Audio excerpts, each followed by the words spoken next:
Starlings. It's been a while. I've promised a collaboration with a friend for some time now. Luckily, I'm sure I haven't kept him waiting too long to get to it. What, seriously? Our normal lives are so peaceful and mundane. But beyond the boundary of our world's mediocrity lies sinister events far beyond our control. And what makes them even scarier is, it could happen to you. Here's 7 even more true scary stories. Feet, Hellfreezer.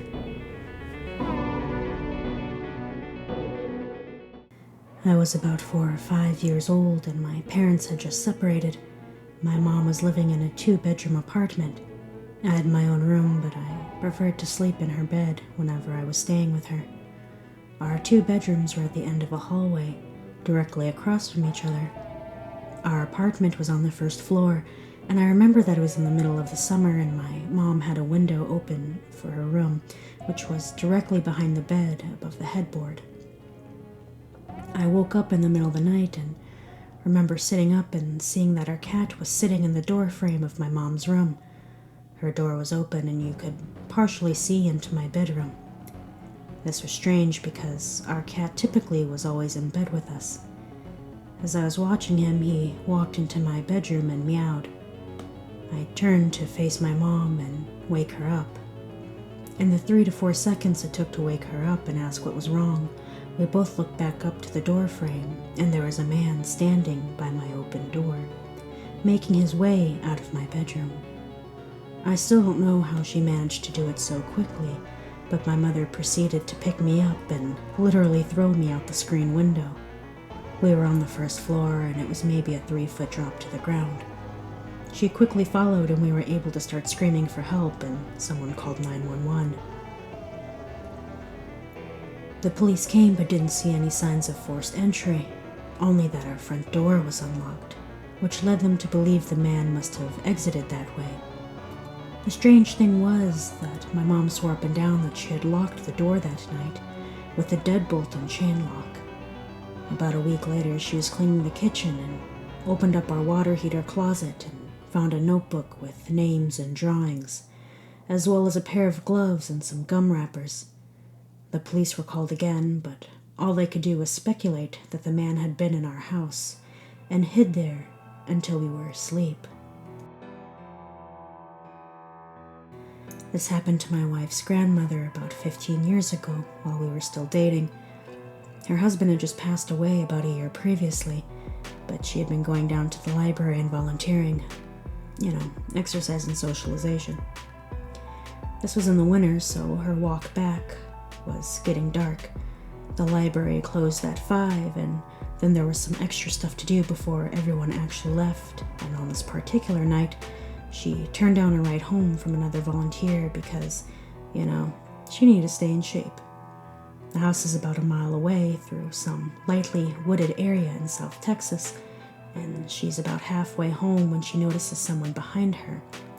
He's walking in the same direction and gaining on her, which in itself isn't all that particular. She's old and thus not particularly fast, but in this case he seems very vaguely sinister. They keep walking. Pretty soon he's right behind her. Then he falls into pace, just staying behind her. Now she knows something's up, but she's almost home. She can see the top of her driveway coming up, and she leaves her lights on so that it looks like someone's home when she's walking in. She just needs to make it another 150 yards. Then 100. All that time, she said she was so close that she could feel his breath on her neck. Maybe 50 yards. It happens. A strong hand lays on her shoulder. "Don't turn around and hand over your purse, or I'll cut you." She stops for a second, and then takes one big step forward, turns and shoots the guy in the neck with the .38 she kept in her purse. Hey, it's Texas. The guy spent the next 5 years in a prison hospital before he died of complications. My wife's grandmother passed last year. Up to the end, she lamented that she pulled the trigger too soon. My late husband would have been embarrassed to know I missed.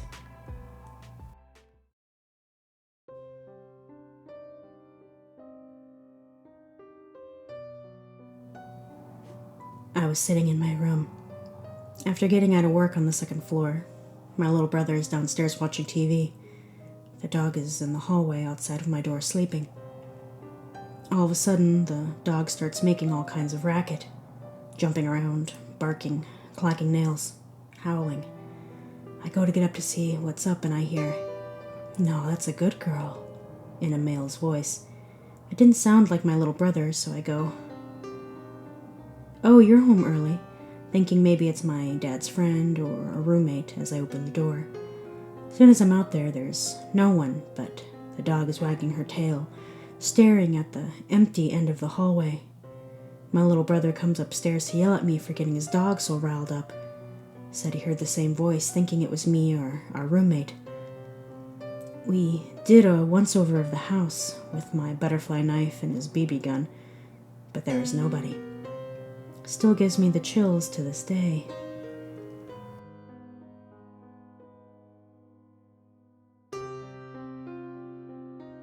My aunt experienced something sinister.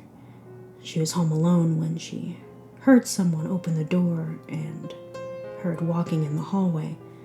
Since her husband, my uncle, was not supposed to get home for a few hours, she went downstairs to see if someone was there. She didn't see anyone, but outside the door she saw footsteps in the snow, leading to the door, but not away from it. This got her nervous, and on a second glance she saw an unfamiliar pair of shoes in the hallway. She ran up and called the police, and when they came and searched through the house, they found a homeless man hiding in a storage room, holding my uncle's shotgun. Luckily, he had not found the ammunition for it. It was hidden in another place. He was arrested, but according to my aunt, this is the scariest thing that has ever happened to her.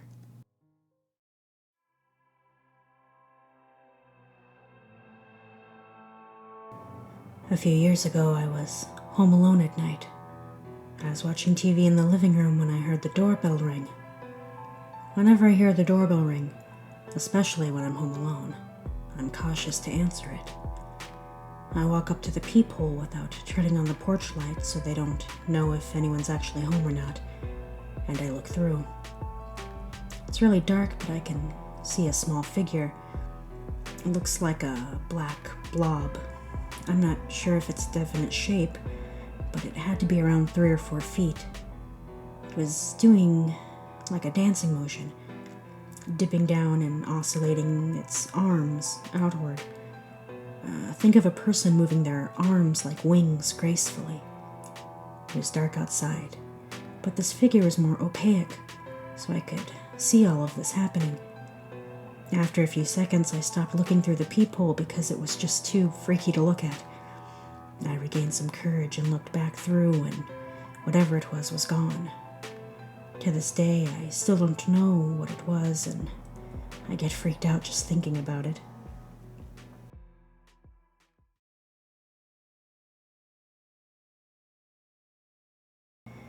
This is the late 80s, early 90s.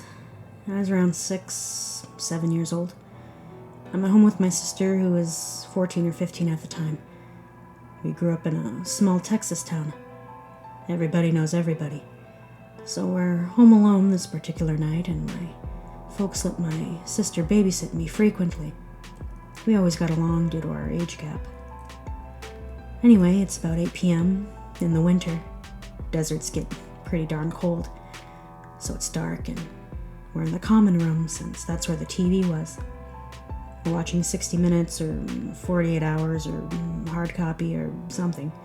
One of those 1-hour news pieces on CBS that chronicle large crimes and death, trafficking, kidnapping, those kind of things. Basically a gritty Lifetime special. This was one typical story. A guy next door that was quiet went on a rampage in his next door neighbor's house, mutilating and kidnapping their young daughter. Well, the thing about our house is the common room door leading to the backyard. There's a large glass door on the wall of the floor to the ceiling windows. Out there is nothing but blackness beyond it until you have a black light on. The front door is on the other side of the room with a small entryway. This is a solid door, so you cannot see what's beyond it. with a glass storm door on the outside of it. About 45 minutes into the show, and they're talking about the ongoing manhunt for this crazy guy, and we hear it. The front door starts banging like crazy. We jump up and scream like banshees. There's dead silence now. The only lights in the house are the kitchen down the hall from the common room we are in, and the light from the TV. We start thinking something's on the porch. We had some planters and a rocking chair out there. Maybe it had simply just blown against the door. This was West Texas, and crazy strong winds were out that way. Well, a minute or two of silence and us holding each other post-adrenaline overdose passes. Just when we think we're about to declare everything is fine, we hear the storm door on the outside of our front door close. Someone had to have opened that door. They wouldn't be able to bang on the front door like that. We both froze in the middle of the room, on the floor where we'd been watching the TV. My sister crawls over to the TV and turns it off. It was an old TV, so you had to turn that metal dial to switch it off, and it does a mildly loud thunk. Now it's just us in a room, dimly lit by the kitchen light down the hall. I do not remember how much time passed with my frozen sister and I still crouched now, off by the TV, but we kept making eye contact and then looking at the front door. I remember this part vividly. I'm on my knees, sitting on my feet, and I turn around to look at the back wall of windows near the glass door. We hear and I see the back door knob turn. It was locked on the knob, but it wasn't deadbolted. It rattles slightly, as if someone is gently trying to turn the handle. Neither of us make a sound. We just hold our breath. Then we hear it again. It's loud, and it's as if someone is trying to force open the door, just jerking it back and forth. The whole wall of windows is vibrating violently, and I can see with each jerk of the door how slight my reflection gets fuzzy and then clear and then fuzzy again. My sister flips out and screams bloody murder. I'm still frozen on the floor. She gets up and basically drags me into her bedroom, slams the door, and throws her mattress and anything she can in front of the door. Thankfully, she had remembered the phone, one of those ungodly, heavy, beige, plastic, long, metal antenna portable phones. We still had to direct dial the sheriff there, and in our panic didn't remember the number. She just hit redial on the phone. It was one of her friends, and she tells them in broken gasps that someone's trying to get into her house and needs to get there right now. I'm curled up on the floor and can't stop shaking. We don't hear anything else until we see the headlights of my sister's friend and her parents driving up to the house. We never did find out who was at the door or why. There are no signs of anything happening but a couple of scuff marks on the bottom of the back door that we could not remember if they were there beforehand or not. Nothing like that has happened to me or her ever since, but we sure never forgot to lock a door after that.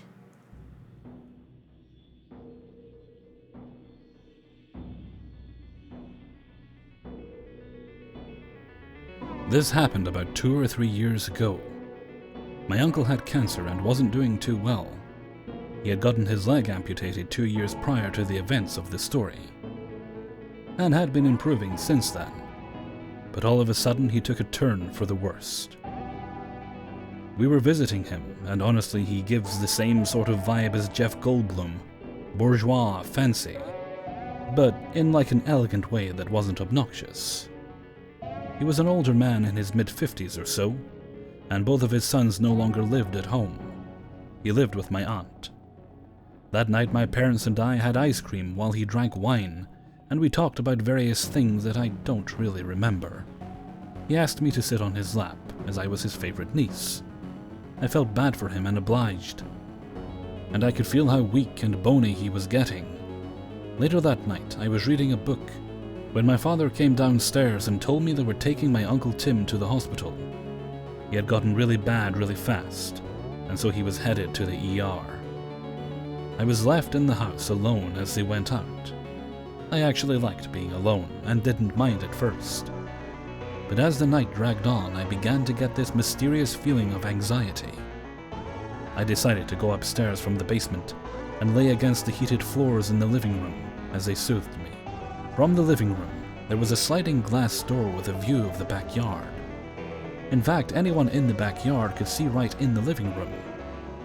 I was playing this rhythm game on my 3DS, and so I had my earbuds in, when suddenly I felt the anxiety return. This time it was much worse, to the point where I called my dad to ask when he was coming home.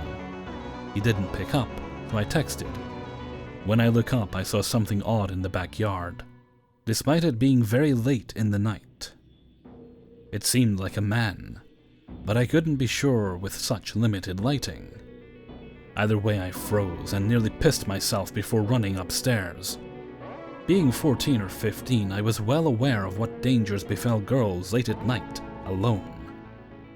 I ran upstairs and considered calling the police, but I didn't want to attract any extra attention when my uncle deserved a quiet end. I knew he wasn't going to get through this. Instead, I decided to peek through the shades from one of the bedroom windows. A man walked into the dim light by the porch, looking right into the glass door. I was about 5 seconds away from passing out due to fright. He was a tall sort of fellow with dark clothes. I'm pretty sure it was summer, since I remember noting how odd it was that he was wearing a thick scarf. However, I couldn't see his face or anything detailed about him. I began to call my father again, but the call wasn't going through. He was at the hospital, and in certain places I assume they don't have cellular. I figured maybe it was a gardener. My uncle was wealthy after all, and it wouldn't have surprised me that he hired someone. I know it's stupid to think that looking back now, but I really didn't want to be a nuisance when my uncle was dying. The moment the man circled around to the front of the house, I ran down the stairs and headed to the basement.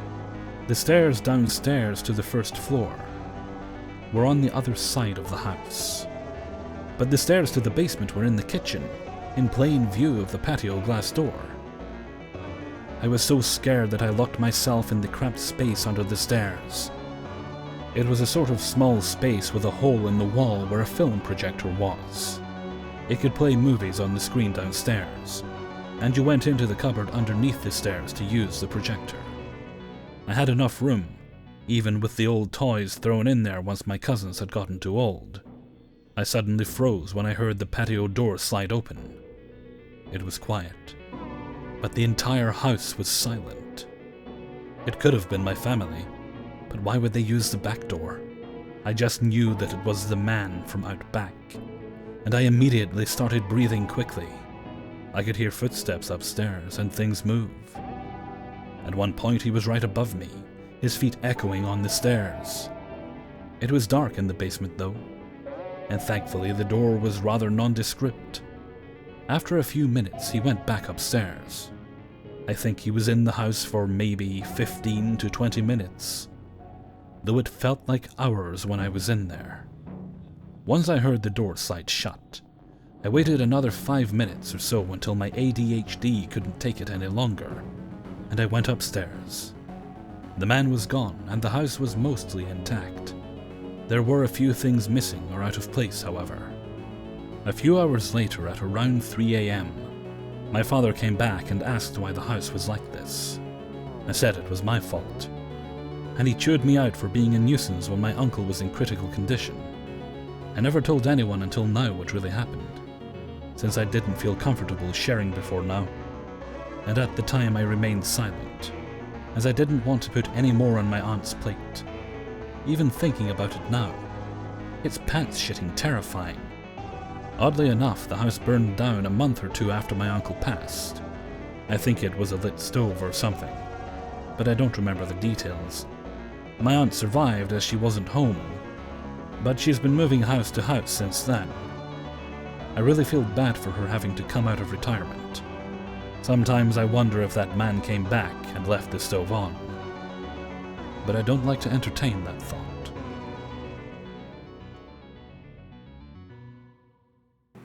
Thank you for waiting for me, friends. That's all I have for today. I hope you're having a wonderful day or evening. I'm Imori. Now, listen to the spooky tunes.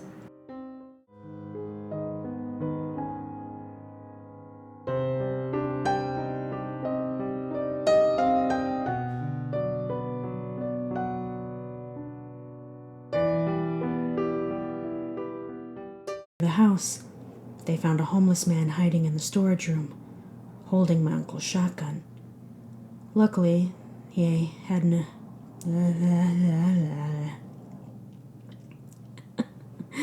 I'm gonna redo the whole thing.